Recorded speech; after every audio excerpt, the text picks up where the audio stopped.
మానకొండూరు మండలం లింగాపూర్ గ్రామ శివారులో మానేరు సంగమాన శ్రీ సమ్మక్క సారలమ్మ జాతర పొల్సాని దేవేంద్రరావు అధ్యక్షతన ఘనంగా నిర్వహించారు. కొయ్య పూజారులు సమ్మక్కను గద్దెపైకి తీసుకొచ్చి ప్రత్యేక పూజలు చేపట్టారు. జాతరలో ఎలాంటి గొడవలకు తావివ్వకుండా స్థానిక సర్కిల్ ఇన్స్పెక్టర్ మాదాస్ రాజ్కుమార్ ఆధ్వర్యంలో పోలీసులు బందోబస్తు నిర్వహించారు. ఆలయ కమిటీ ఆధ్వర్యంలో భక్తులకు త్రాగునీరు, స్నానఘట్టాలు, చలవ పందేళ్లు, ప్రథమ చికిత్సా కేంద్రం తదితర సౌకర్యాలను నిర్వాహకులు ఏర్పాటు చేశారు. చివరి రోజు జరిగే సమ్మక్క సారలమ్మ జాతరకు భక్తులు పెద్ద సంఖ్యలో హాజరై అమ్మవారికి మొక్కులు చెల్లించుకోవాలని సమ్మక్క సారలమ్మ జాతర చైర్మన్ పొల్సాని దేవేంద్రరావు కోరారు.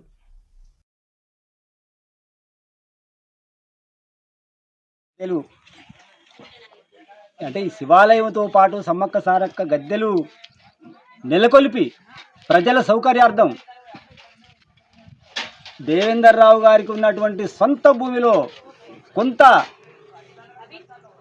ఆ స్వామివారికి శివునికి ప్లస్ శివజాతరకు ప్లస్ సమ్మక్క జాతరకు కూడా వారికి ఉన్నటువంటి ప్రదేశాన్ని, వారికి ఉన్నటువంటి సొంత జాగను ఇచ్చి వారు ఎంత ఆనందాన్ని కలిగించిందంటే ఇక్కడికి వస్తే మనం సరే సిటీలో ఉంటాం, ఎక్కడో హైదరాబాద్లో బాంబాయిలో సిటీలో ఉంటాం కదా, ఆ సిటీలో ఉన్నటువంటి వాతావరణం ఈ వాతావరణం చాలా తేడా. ఎందుకంటే ఇక్కడ ఉంటేనే మనకు ఇలాంటి వాతావరణం తీసుకుంటేనే మనకు మంచి ఆరోగ్యం ఉంటుంది.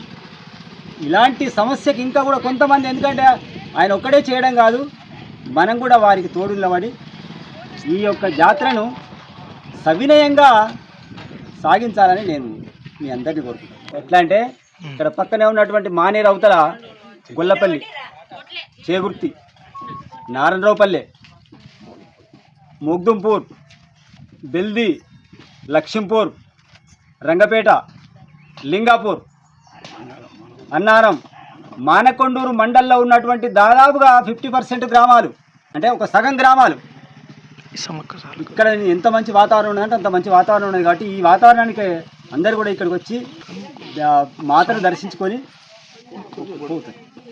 మా దగ్గర పురాతనమైన శివాలయం మా తాత పేరు లింగాపురమే అప్పుడు ఉన్నది. కాబట్టి చాలామంది అక్కడ ఎక్కడికైనా కూడా అది మీ దగ్గర కాబట్టి దానికి మీరు ఎంబడి ఉండి స్వయంగా ఉండి నెలకొల్పితే మీకు భగవంతుడు ఆయుధం ఇస్తాడని అన్న ఉద్దేశం. కాబట్టి అప్పటి నుంచి ఇప్పటి వరకు కూడా దాదాపు 21 సంవత్సరం అవుతుంది. నేను వ్యవస్థపై నా చేత ఉండి దాన్ని కొంచెం అప్పుడు వివిధ మా పక్కపంటి గ్రామాలు రంగపేట కానివ్వండి, వెల్లి కానివ్వండి, లింగాపురం, జిగ్గేపల్లి, ఇటు నారాయణపురం, గొల్లపల్లి, ఇటు చెగుర్తి, మోదుపురం, దాదాపు ఆనాడు కూడా నేను ఇది మారుమూల ప్రాంతం చెప్పుకోవచ్చు. సిటీకి 9 కిలోమీటర్లు ఉన్నది. కానీ 3 ఎంపీ ఏరియా ఇది. వరంగల్, కరీంనగర్, ఇటు పెద్దపల్లి. వాస్తవంగా మారుమూల ప్రాంతంలో ఇది ఒక ఊరు అనుకోవచ్చు. కానీ అనుకోకుండా ఇక్కడ ఏదో నా వంతుకు వచ్చింది కాబట్టి కొంచెం మొదలు పెడితే అప్పటి నుంచి ఇప్పటి వరకు కూడా ప్రతి ఒక్క రైతు, ప్రతి ఒక్క గ్రామాల కానీ పొలిటికల్ కూడా ఎవరైనా సాధ్యమైనంత సహాయ సహకారాలు, ఇలా ముఖ్యంగా ఇంకా అధికారులు కూడా ఎంబడి ఉండి నా వ్యవస్థకు అధికారి ప్రతి ఒక్కరు ఎంబడి ఉండి కూడా అధికారులు యంత్రాంగం కూడా ప్రతిసారి కూడా సహకరిస్తున్నారు. దాని తగ్గట్టుగా ప్రత్యేకించి మేము లేక చెప్పేదంటే అందరి సహకారంతో కూడా చేస్తున్నాం. కాబట్టి మీరు మీ అంత సహకారం చాలా మంది సహకారం చేస్తున్నామని మేము చూస్తాం. తర్వాత తదనంతరం ఏంటంటే మా దగ్గర మన వ్యవసాయ క్షేత్రంలో బావులు ఉండే. నా రైతు అంటే వాళ్ళు అనుకుంటే ఏంటంటే ఈ జాతర వచ్చే నెల రోజుల ముందు మోటార్లు బంధు, అన్నీ బంధు. అప్పుడు ఆయనకి ఏమైందంటే పాములతో సహా మా పోనీయండి పల్లి. అప్పుడు ఏమైంది, ఇలాంటి ఉంటుంది కదా, మీరు మొక్కుకోవాలి, ఆడికి పోయి అంటే నేను ఆడికి పోయి వరకు వాళ్ళు వచ్చి ఇక్కడ చూసి, అయ్యో ఇది ఇక్కడ మీద శివాలయం ఉన్నది, ఇక్కడ ఇది కావాలంటే ఇది నిర్తలు ఇక్కడ తప్పది, మీరు నిలవవలసిందే అంటే ఆ కొయ్య పట్టుకొస్తే పెట్టిన గద్దెల కాడ చెట్టు పెట్టి ఇప్పుడు 5 పెట్టి 5 దక్కినాయి. సరసాగా మేము అడిగిన వాళ్ళు మా దగ్గరనే 2 దక్కినాయి, మీ దగ్గర 5 ఉన్నాయి.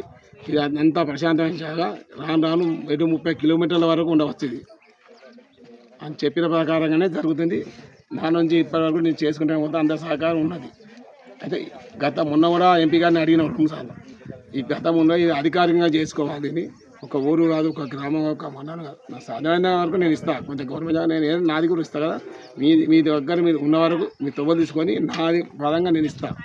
కాకపోతే అన్ని ఊళ్ళు కలిసి చేసుకోవాలన్న ఉద్దేశం కొద్ది ఇంత చేసిన కాబట్టి భగవంతుడు నాకు ఇప్పటి వరకు నాకు ఎలాంటి కాదు అడుగులు ఇప్పుడు నాకు 63 ఏళ్ళు ఇప్పటి ఉద్యోగం అంటే పనిచేస్తూ ఉన్నా దేవుడు సేవకనే మీ అందరి ఆశ నాకు ఉండాలని భగవంతుడు కోరుకుంటూ ఒకటి భక్తుల సౌకర్యాన్ని కూడా నాతో అయినంత వరకు చేస్తూ ఉన్నాం. టెంట్లో కానివ్వండి, కరెంట్లో కానివ్వండి, మానేరు కానీ, విద్యుత్ కానీ, లిఫ్ట్ కానీ, అది వైద్యం, పోలీసు ప్రతి ఒక్కరూ 100% సహకరిస్తారు. ఏ ప్రాబ్లం కూడా మా అన్ని విధాలు సహకరిస్తారు కాబట్టి మేము దీని గురించి ప్రత్యేక ధన్యవాదాలు తెలుసు. కరడాపల్లె తిరుపతి రెడ్డి మాకు అన్ని రకాల సౌకర్యం పొలాలు కానీ అన్నిటికీ మాకు సహకరిస్తాడు ఈ దేవుడు. ఇప్పటికే మేము ఒక 10 సార్లు ఇక్కడికి జరగబడింది. మా ఊరు నారాయణపల్లె మొత్తం వీడికే వస్తున్నారు. అందరికీ మంచిగా అనిపిస్తుంది. పిల్లలకు తల్లకు దేవుడికలు మేము ఇప్పటికీ వస్తున్నాం. నీళ్ళు సౌకర్యం ఉన్నది, అన్ని సౌకర్యం ఉన్నది. శివాలయం కూడా ఉంది, మాకు అన్ని సౌకర్యం ఉన్నాయి. శివరాత్రి కాదు, ఇడికి వస్తారు. నారాయణపల్లె మొత్తం ఇటే వస్తుంది.